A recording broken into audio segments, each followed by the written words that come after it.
The best in local music. They're so talented, and it goes well with the show, with the songs. This is Homegrown on NileFM. Thanks for tuning into this special NileFM's Homegrown interview. Today I'm joined by Hany, Mustafa and Mustafa Farid of the band Egoz to tell us about their music, talk about the music community, and of course about their new upcoming album. Enjoy. When did you guys start the band? That goes a long way. We started actually at school. Me and Karim, the drummer, we knew each other around 7 of age, I guess, and then we wanted to form a band. Since then, it hadn't happened except in 2003. We met Mustafa like around 1998 or something like that. Yeah, and then we started jamming, and then the first thing we did was in 2003. In the British Council. Mm-hmm. So that's around it. And who's in the band now? The band currently right now is me, Hany, Mustafa, and I have to introduce myself, and Mustafa Farid, the guitarist, who's sitting with us right now. Hello. And Karim Safot, the drummer. And the newest member, which is actually Mo or Psycho, he's playing the bass with us right now. Mm-hmm. But before that, we had Basil Daoud, who's still actually who's our friend, and we kind of correspond about the band every now and then. But and Marwan El Menawi, who plays the guitar. So how did you get through the whole? How did you get past? Because usually the first thing that pulls the band apart is members leaving, and it's hard for people to continue without the original members. So how are you guys dealing with that? Well, the original members are mainly me, Hany, and Karim. We've been always there, and people come and go, and we're still here. So kind of like the James and Ulrich.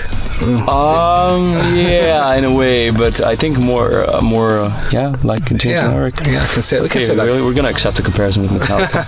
It's not bad. We like Metallica. I'm not gonna hate it. We like Metallica. We did jam.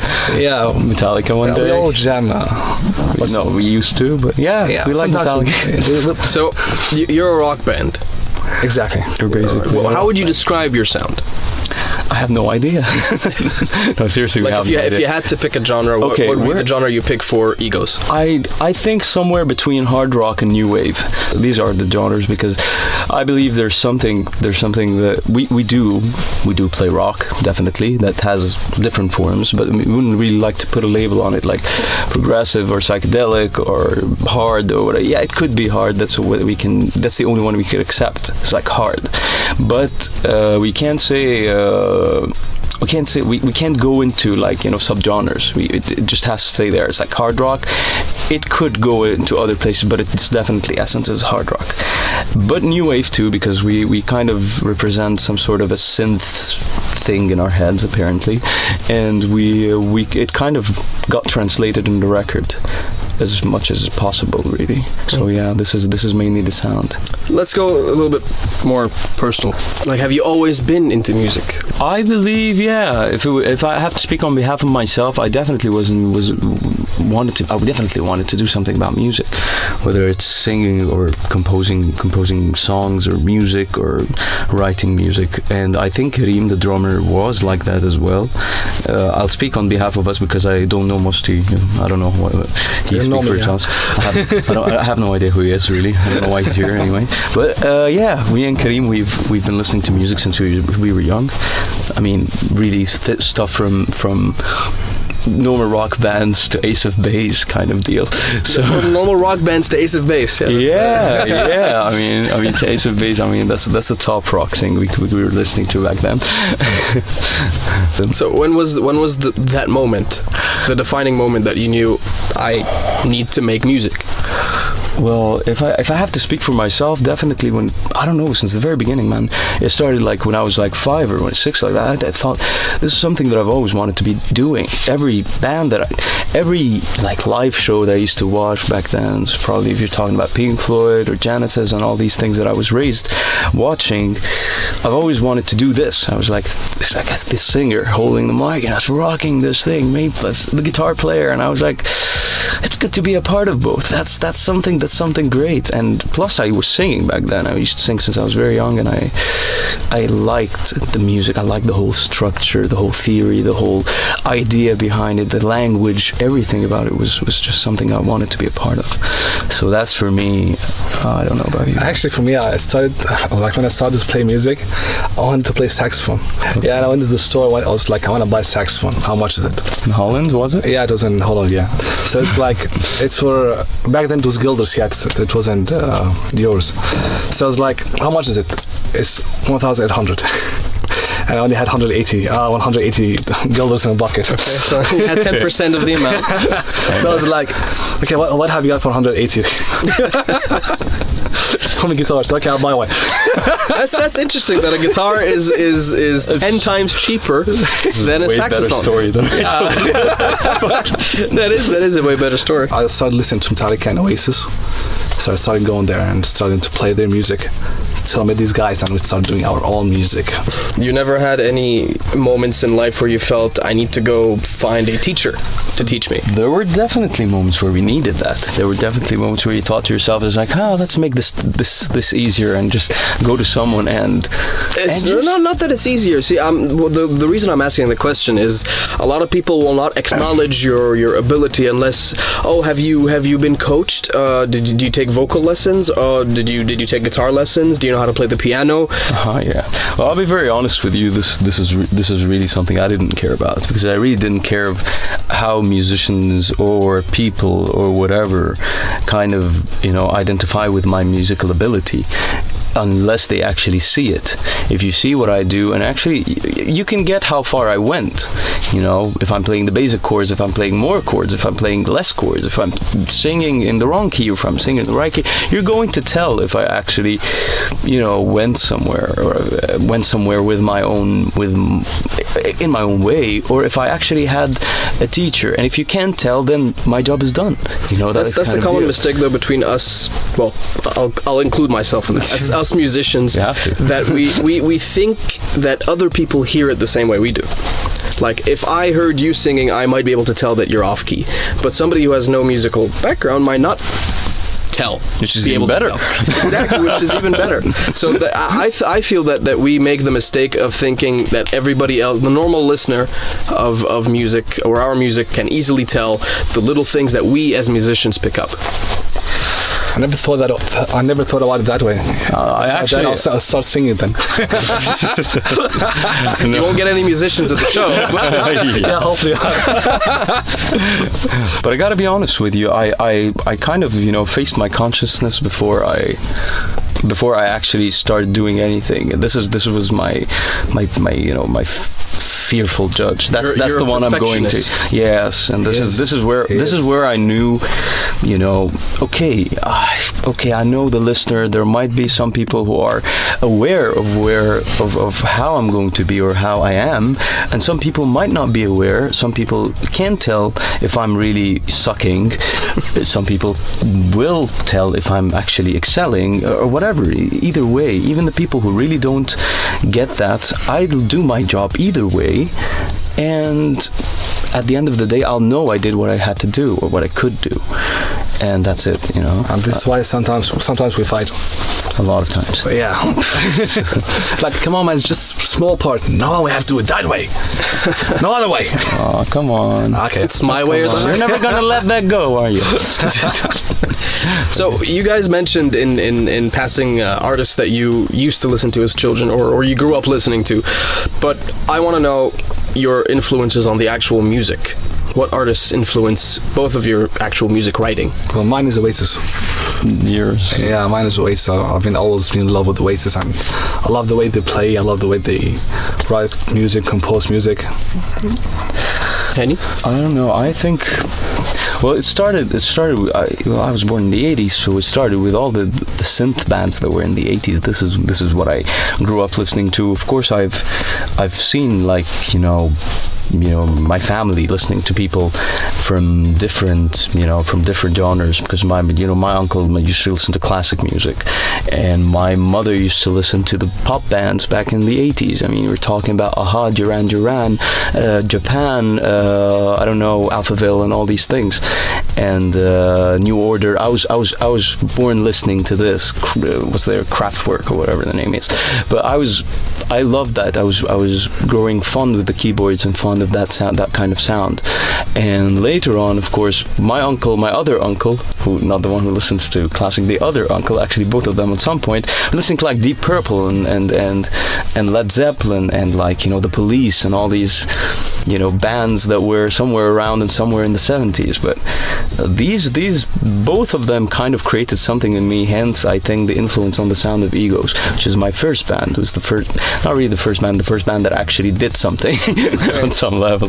But I think this is where it started. Later on, I've got to be influenced with a lot of other bands went over the years, 90s bands and even in the 2000s as well. I've actually heard this from producers, from electronic music producers, that it's always a good thing to keep yourself open to all kinds of music. Yeah. If you're a rock musician, you still should listen to stuff other than rock, and even if you're an electronic dance music producer, you should listen to stuff like rock. Exactly. It will influence it will broaden, if not influence, but at least broaden your horizons. Exactly. It really kind of opens a high road of things, because there are people who definitely have done stuff that or songs or types of music or ways of music or different ideas that kind of influence you, especially if you write. Maybe if you don't write, maybe you're influenced by the sound more than anything else. But if you're a songwriter, there are people who really, you know, it's kind of like fruits, man. It's kind of like, you know, meals or whatever. It's fruits. Fruits. I'd rather fruits because I don't know. I love fruits, and they have colors. But seriously, no. As you think about it, if you look around, it's like you can have a little bit of this and you can have a little bit of that, and then you have a cocktail of everything. It's in your hands. You can really do whatever you could. You can really cook it up. Actually, we went to kitchen things. Let's move on. With the food, which I've never heard music being referred to in terms of food, but it does make sense. I didn't eat yet. I'm hungry. You're hungry, okay. I have a sandwich if very hungry, Mickey. I need to eat. So tell me about the songwriting process in the band. Yeah. It started by me, honestly. It started by me writing the songs, and not because of anything, but because I already had songs ready before the band, and I kind of introduced them to Mustafa. Mustafa had to put his guitar bits in there, probably helped me out with a couple of them, and the rest of the guys, Karim and whoever the members back then were, kind of helped me out in actually shaping the sound of how this is going to come out. I mean, maybe in the beginning I would write a song that was very much done on the keyboards kind of deal, and played a little bit of guitar, maybe acoustic guitar, and then Mustafa comes, and then Karim comes, and it's suddenly turned into a hard rock song. Exactly, you know, out of nowhere, the keyboards have disappeared. You know, so this is how it started. I mean, but this is like you guys are working on new material now. We are. We've been working. We were always working. So now that you're actually lacking some of the original members, how do you go about writing that new material? Well, the thing is that the other members, they kind of some of them really had an input on this album that is coming out, and but mainly the songwriting in its essence was me. And then, you know, so that's why we're still playing the songs till this very moment. There are one song has a riff that I didn't come up with, maybe like Marwan came up with. It's one of the songs we have in the album, which is F.I.W. And we still play the song till now, because I wrote the song itself. Maybe helped with really the band really did put all the input in the whole thing. So, but right now it's a whole different process. Since at the end of the day, I'm still the one who's writing the songs. Mustafa right now is also he's already written songs for the band. Really, they didn't make it to the first record, but they definitely will make it into the next record, maybe the EPs too as well. Did you ever feel like stopping out of time constraints, frustration? Well, I never had this feeling that we had to stop somewhere. I did. I honestly did, because you did, because there was a certain reason. When I left, when I traveled. And it's not just when you traveled. I'm sorry to break the news, but there was a moment where everyone in the band was doing something different. Exactly. There was a moment I was writing songs every day, and every day I have come up with an idea for a song. It used to happen that I was very productive at a certain period in my life, and I didn't have a band because Basil was traveling. He was set to traveling on some level. Marwan was traveling too. Mustafa he kind of traveled on some level to Qatar or whatever, and Kareem was very busy with his job. So basically, I just sat down and I was like, I have all this material and I didn't know where it's going. So I started my own solo project. I started a band of my own to back my solo project, and that's what I did. It was a good branch out, you know. It was a good way to actually go out of my way in order to come back to the band with full power, kind of deal. When I found the band, you know, coming back to their senses, let's put it that way, because we were putting an album out and we had a lot of ideas, but the fact that everybody disappeared for a moment, I knew Mustafa was going to be back and Kareem was there, but Basil and Marwan, we knew very well that they were not going to be here for long. So any horizon was kind of, you know, being dimmed kind of deal. So I thought, okay, I'll have to do something. I can't stop. So I started my sole project. And but the band, of course, they traveled, and then Mustafa came back, and me and him and Kareem, we started jamming again. And we found that the stuff was still intact. We still have that thing that kept us together all these years. So rock music, Egypt. Comment. Well, it's not taking its chance. I mean, like people here don't listen much to rock music. Like so little people who would listen to rock and actually like understand the rock music. They mainly like the pop music and feel it more and would like go for Justin Bieber or something like that. Who's your favorite singer? My favorite singer is Justin Bieber, of course. Of course, JB for the win. Yep. JB. Now they would listen to this type of songs. I mean, that. This reminds me, I was actually having an argument on WhatsApp about Justin Bieber with a girl, and she loves it. Always tends to be that way, right? You never have an argument with Justin Bieber with a guy. Of course I was. Well, the thing is that it's just I was defending the fact that it's okay to love pop music, and I promised myself I'm never going to interfere with the taste of any human being, because this is taste. If you like it, you like it. There's no way you're not going to stop yourself because it's like it's not a trend. You're going to stop yourself and not like this anymore. No, it's like if you like it, you like it. It's taste. You can't do anything about it. If you like Justin Bieber, be it. What can you do? You know. But he. Come on, say it. He's talented. Say it. He's a talented guy. It's not my kind of music. It's not my kind of anything. I'll have to admit on some level. But the guy is this. He can play several instruments. He really can sing. Or you have no idea. It's just that he picked something that makes money. Somebody to love. Okay, all right. Yeah, but I think I get your point. But yeah, the rock scene here in Egypt, I can't really put a hand on it anymore because it's really gone in different ways since it was in 2004. You remember what it was like, Mickey? Yeah, I do. Yeah, so you know, it's. But the question is, was it actually better then or worse? It wasn't better. Let's be honest. It wasn't too broad as it is right now, and you'd think that it would go somewhere from then till here, but still, you need something like a trend that needs to, you know, if you need to make it, whether you're singing in English or in Arabic. So apparently, if you're starting as a rock band, you'll end up playing an acoustic guitar and a couple of electric guitars, and you have to write songs about the revolution. And this is what it's about. Well, Arabic rock is going somewhere, I think. Well, it's going somewhere because of the revolution. I don't remember there was a time there was Arabic rock before the revolution. Maybe it did start that way, but then it's cool that it started that way. I gotta be honest, it's cool that it started that way. Of course, I like the push, but not when you keep writing on it and nothing else. This is the weird part because I haven't heard any Arabic rock. Then again, we wouldn't call it Arabic rock anymore. It's Arabic music. But I don't think. But it has more guitars. Let's say it that way. That's the way. It has guitars. They play with guitars, and there's like a little solo that gets tuned down by a little bit by the producer, because this is what's suiting the market right now. It's not that I'm putting really a label on anything. Of course, at the end of the day, if it appealed to people, it appealed to people. But it's not rock anymore, and the fact that that it's being sung in Arabic is not something I'm going to even say bad things about, because it's really good that you can actually pull off a song as rock and in Arabic. But don't sing a complete Arabic song. Do English sounding, what is it called? English sounding, Arabic English like accent. And Arabic lyrics. That's, for me, that is just absolutely. It sounds weird.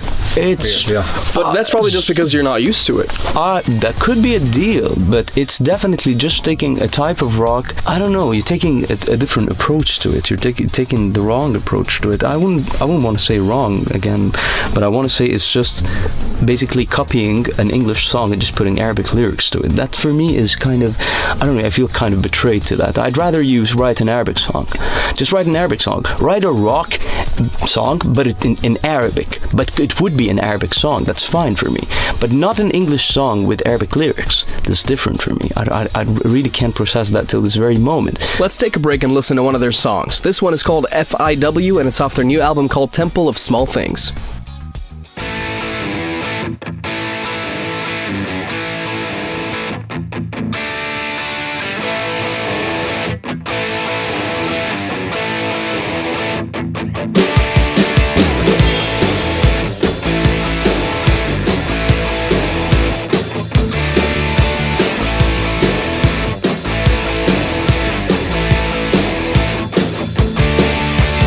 Hello, darling, awaken up.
best in local music. They're so talented, and it goes well with the show, the songs. This is Homegrown on Nile FM.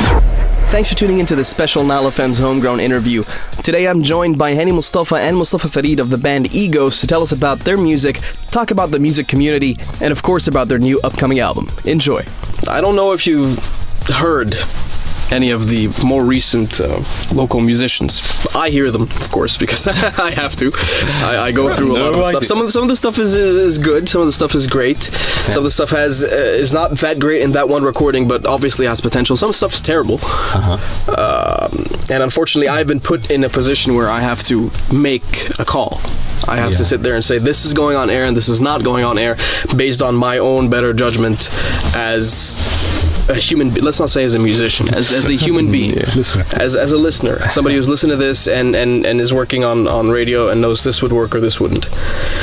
But you, as musicians, I'm sure you've heard other people play, without mentioning any names, of course. Yeah. And I mean the new ones, not the old seasoned, quote unquote seasoned musicians such as ourselves. Like new guys, 17, 18-year-olds that are just starting out, 16-year-olds, still haven't gotten to college, that young. Back when, kind of like when we started playing in bands. What advice would you give these people based on your own experiences and failures, as successes and failures as musicians? Practice. Yeah, but we say that to ourselves too.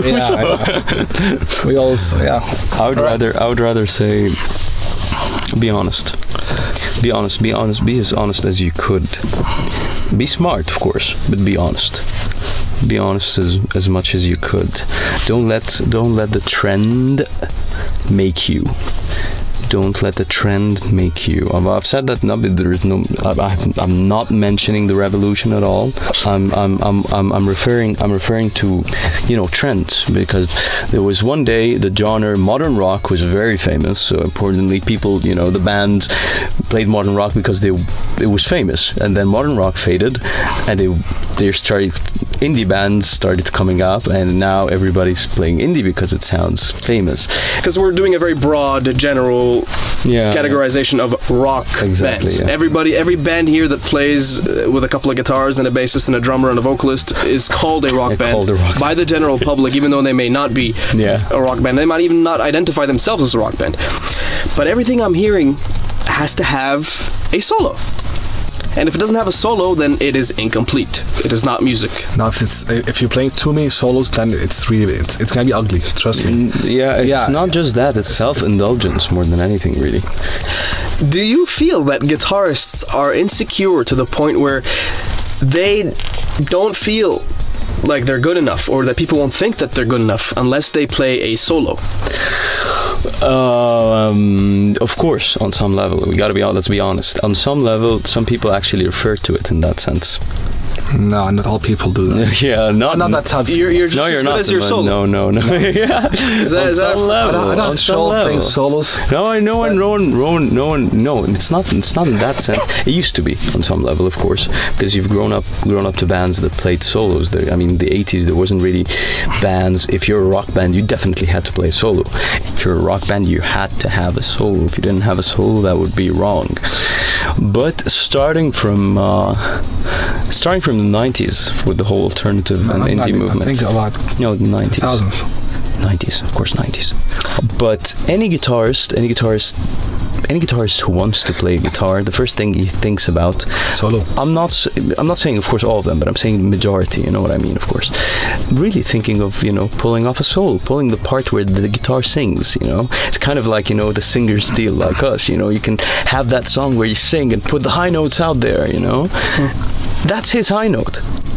That's basically the high note. I want to have the high note. Which brings me back to the point of if you're a guitarist and you're not playing solos, are you really a guitarist? I think yes, of course. Yeah. But I'm thinking that the general audience, because I don't play solos. I can play. That's the thing. I can play solos. Me neither. I don't want to play solos. Exactly. Unless that song really needs a solo there. Yeah. And there are some of this, like Red Hot Chili Peppers, Californication. one of the simplest solos. My cat can play that solo, and it is still it to meet fits. your cat. Actually, there was a point where the guitar was standing on a stand, and my cat went up and started Okay. quote unquote strumming the guitar.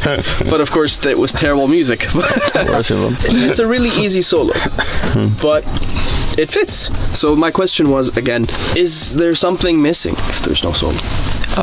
Not on some level. Actually, I think on our album, I think there are a couple of songs that don't have solos. They have licks more than solos, repeated lick kind of deal. And we're one of the bands who believe that. We're one of the bands who really believe solos could be useless unless they're in the right place, as you could say. We're putting it there because it's a good sounding. It's good sounding there. It's good in its place. If you actually play it there, it's going to sound alright. It's going to sound good. It's actually going to say something. This is what we care about. If actually, in the middle of the song, you could tell, just like you said right now, there's a song that actually needs a solo. You think to yourself, and it's like, okay, we're gonna need that. We're gonna have to put a solo here. We're not going to make it a lick. We're gonna have to be a solo that says things, and not just one constant thing. It's gonna say a lot of things. So this is how we write as well. I don't know about the generation. The generation, maybe when you start as a guitarist, until you see it happen with other people. There's some people are hailed, because at the end of the day, when you play guitar, you start searching for influences, or you already have these influences. But you look around and you see the famous guitarists around. There are people who could be basically John Petrucci, and there are people who could be Graham Coxon. Graham Coxon is the guy from Blur. John Petrucci is from Dream Theater. Everybody wants to be John Petrucci, because John Petrucci can do anything on the guitar. He can, go here and go there and do off notes and do offbeat kind of sounding things, and he can really, really, really put great notes. He's a great guitarist. But if I had a band that I need to recruit some celebrities, I'm going to choose Graham Coxon. I'm not going to choose John Petrucci. Why? Because I don't want someone who speaks on the guitar that much. I'd rather have someone who sees where the music is, maybe he could put a solo, and Graham Coxon, even if he puts a solo that really sounds off. It's not a solo, it's and that's it. But he knows it's saying something. It wants to be that in that sense. It wants to be that. With all due respect to John, of course, John is a great guitarist. Don't worry, John is not listening. John is not listening, but the fans are. The fans of John Petrucci might kill me after this interview. No, people who were going to kill, I would have been killed a long time. Yeah, I know. I remember. I've heard some things and I was like, Mickey, take care. That's the problem. I have no mind to mouth filter.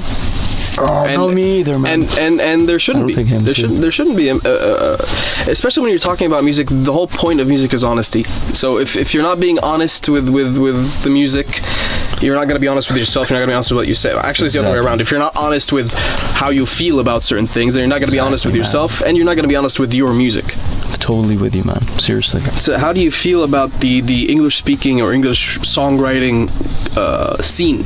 How do you feel about them, and how do you think they feel about each other?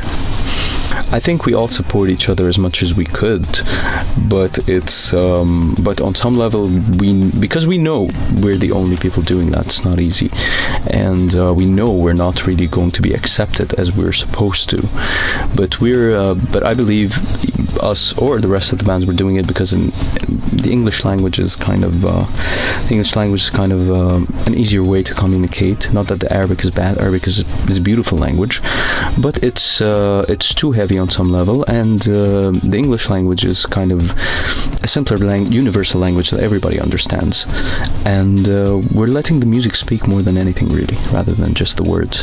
The thing that I'm getting at, though, is that this is how I feel sometimes, that between bands, and I've personally went through this, between bands, it's no longer a sort of like friendly competition or friendly rivalry. It is actually animosity and hate. I don't think so, man. I mean, yesterday we had a talk with one of the bands, and we were thinking of getting a new place where we could all play in one area. I mean, the issue is that we can't find many places that we could play in. We have only like 2 or 3 places that we actually can collect many of us to play in.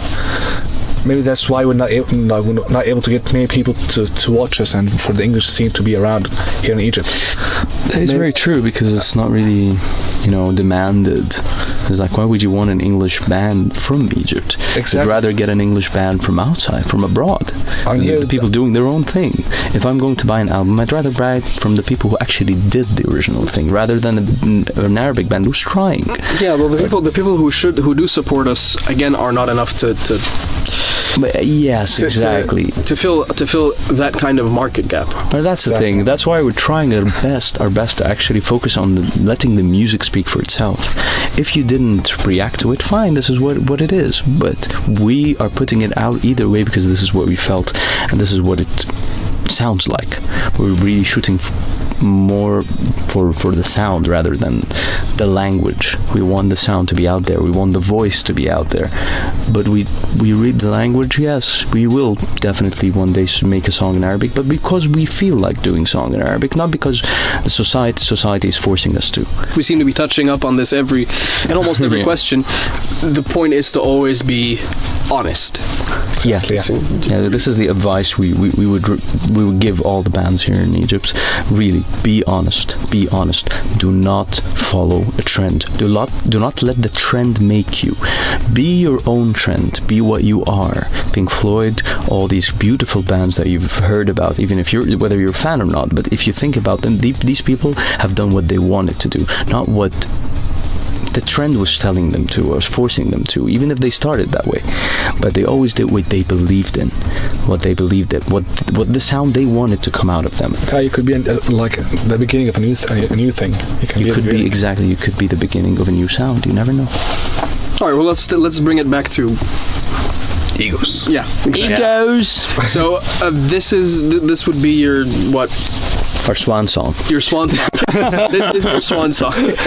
You've been around. I thought this would be this is your second album, but you tell me that it's your first actually. Yeah. Officially your first. It's officially our first. Finally. Yeah. It's actually the first few songs we put out.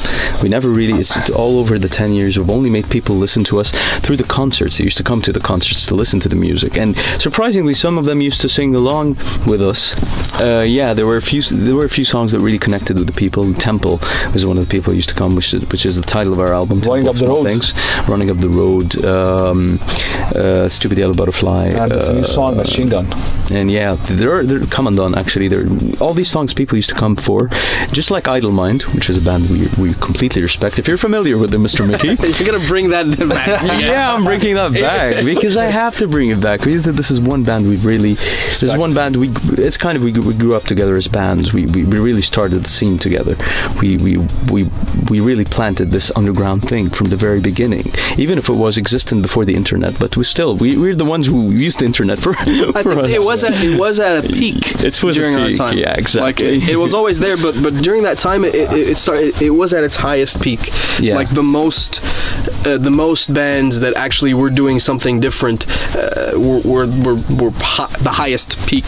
The most. Exactly. Before we only had one place to play, and that's where we all met together. And the studio. Don't forget that. Studios that we all went to. To rehearse it. I feel that it is dying down, not in band numbers, but in enthusiasm.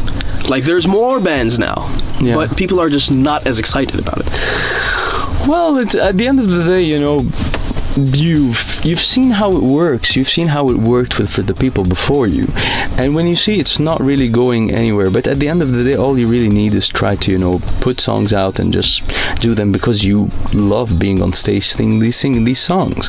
But whether they actually relate or not, that's what really is where the hope has died.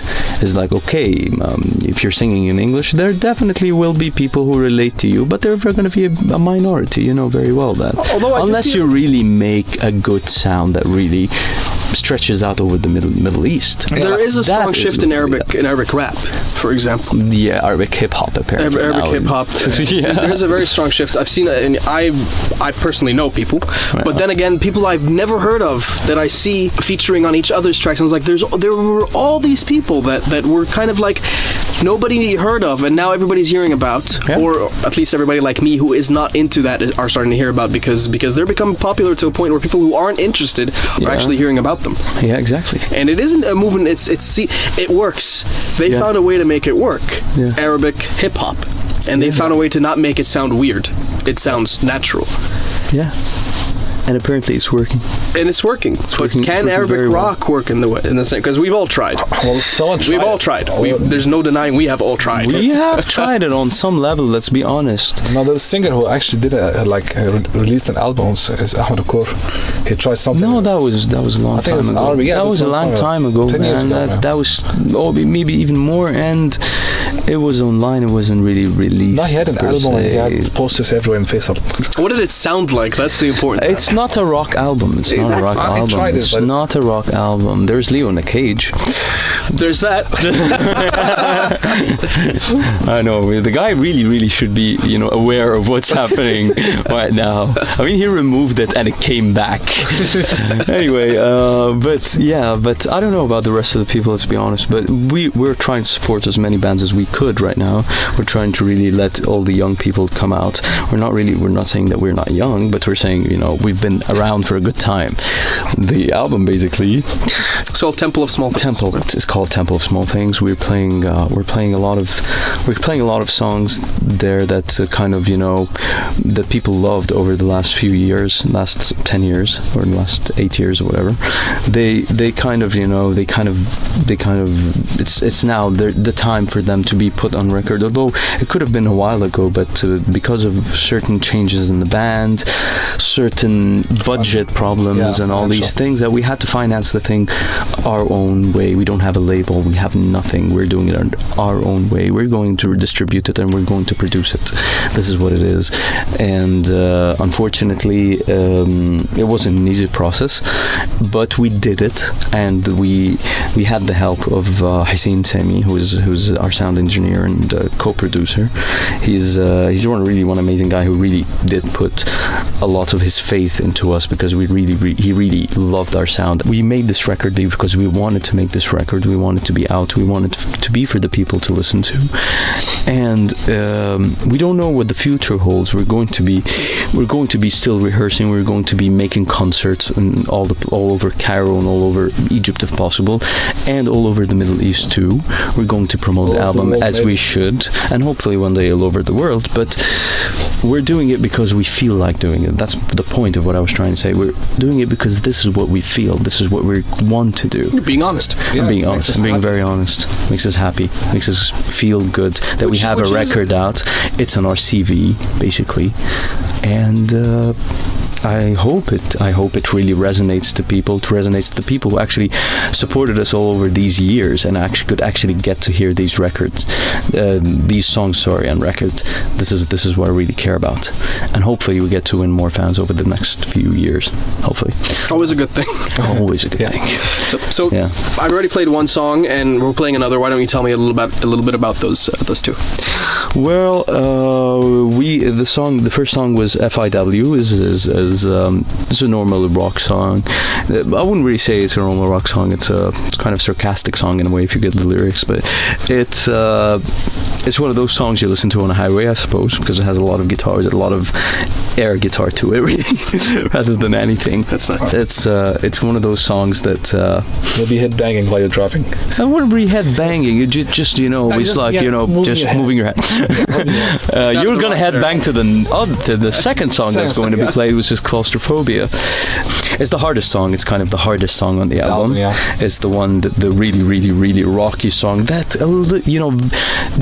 touches on the verge of metal. And I wouldn't like to say that, but we're not a metal band. We're a rock band. But it just goes there on some level and goes back. Show the metal side. Because on some level we did listen to metal bands, and we still do on some level. But yeah, so we hope the people enjoy it. All right. Anything non-album or band related you want to tell people? Okay, I hope the rock scene gets bigger in Egypt, and we get different venues and different places that we could play in, and more bands would show up and play in these places. And I hope we get more fans, not only Egoz, I mean the rock scene in Egypt. Liar. And Egoz as well. Okay. Well, that will trickle down to specific bands, of course. But it does require. I guess what you're trying to say is we need to support each other, not just bands, but listeners and bands need to support each other for the scene to actually Evolve. Grow up. to grow. It's very small. It might stay small for a long time, but that doesn't mean that it's impossible. It's never impossible. It's never impossible. But as long as the listeners can really be open-minded when it comes to listening to the music, because of course, yes, at the end of the day, what catches your ear is what catches your ear. But you have to keep an open mind, especially with the English singing bands. This is something that we'd like to, because there are a lot of people with a lot of good music here in this country, and we would like it to be spread. And not just rock. Yeah, not just rock. And we would like it to be spread around all over. So just listen. All right. Listen and indulge. Before we go, when is the album out? The album is going to be released on the 14th and the 16th in popular venues in Egypt, and probably, hopefully, places where you can buy records, basically. and you can check that on our. You can check that on our page. Yeah. Facebook page, facebook.com/Egoz Music. Yeah. EGOZ. EGOZ Right, we got it right. We can spell. We can spell. We can still do it. Thank you guys for dropping by. It's been great talking to you. Thank you, Mickey, for having us. Really. Before we wrap up this interview, here's another song from Egoz's upcoming album, Temple of Small Things. This song is called Claustrophobia. Hope you enjoyed it, and tune in to NileFM's Homegrown every Friday at 5 p.m. Enjoy. Want to hear more homegrown music? Hell yes!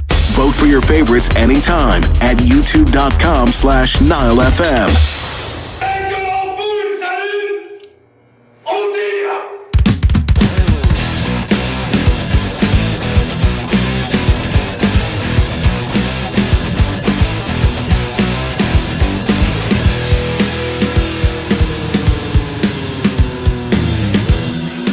Pressure is sore, the better divide. Minds were dead and couldn't explain why. What I have seen, what you have thought, what you have is silence that can be bought. Better in your eyes, better in your head, better though everything between is dead. Little I have known, little I have known, truth is denied.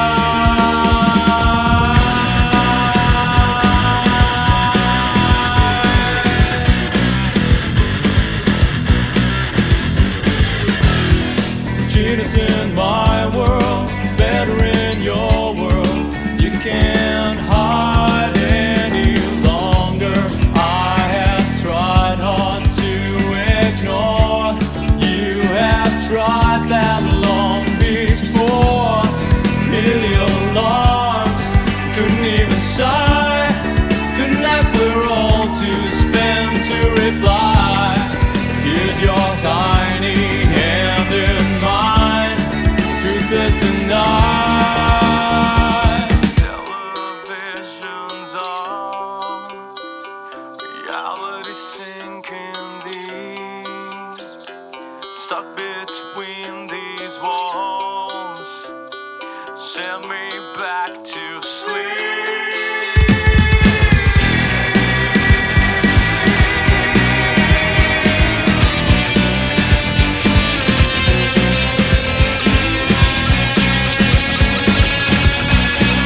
Hear any homegrown song anytime at youtube.com/NileFM.